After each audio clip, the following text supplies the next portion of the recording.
नमस्कार सगळ्यांना. मेन आपल्या मुलींना, आईला, बहिणीला, सगळ्यांना नमस्कार. बघा मी आता हे ज्यूस बनवलं बघा. ह्याचं हे बघा, अर्धा भोपळा घेतला आणि एक आवळा घेतला आणि एक लिंबू घेतलं. एवढा छान मी ज्यूस बनवला ना, तुम्हाला काय सांगू. एवढं छान लागतं ना प्यायला. पर प्यायचं सोडा कसा बी लागू द्या.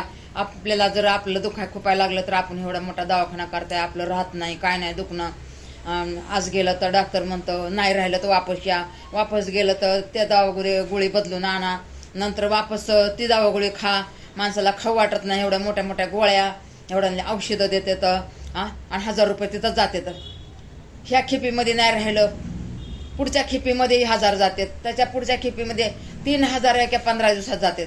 त्यापेक्षा हे बघा, एक आवळा, एक भोपळा आणि हे बघा एक लिंबू, हे करून प्या. आणि हे बघा 4 पानं पुदिनीचे घ्या. हे बघा 4 पानं पुदिनीचे घ्या आणि थोडंसं मीठ टाका त्याच्यात. लिंबू टाकायचं, मीठ टाकायचं, आवळा टाकायचा, असं कापून आणि त्याचं ज्यूस बनवायचं. ज्यूस बनवल्याच्या नंतर ते किती छान लागतंय ते बघा तुम्ही.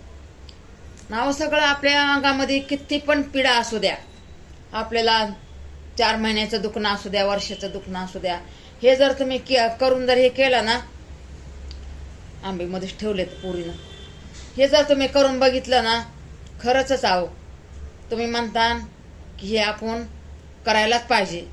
म्हणून मी म्हणलं हे व्हिडिओ शेअर करावा आपण, नाही का. शेअर केला तर 10 लोक बघून 10 लोक हे व्हिडिओ बनवतात आणि घरोघर पोहोचते ना व्हिडिओ. म्हणून मी केला. व मला बघा टाइम पण नाही, माझं ते काम किती पडले, रात्रीचं 3 वाजता जागले मी.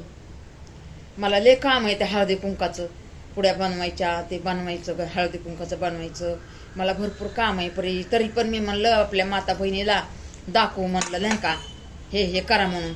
अहो माणसाला येतं हो कंटाळापरी, काय करायचं. नाश्त्याच्या पहिलं हेच द्या ना, काय फरक पडलाय बघा. आई सांगते म्हणून ऐका. धन्यवाद सगळ्यांना.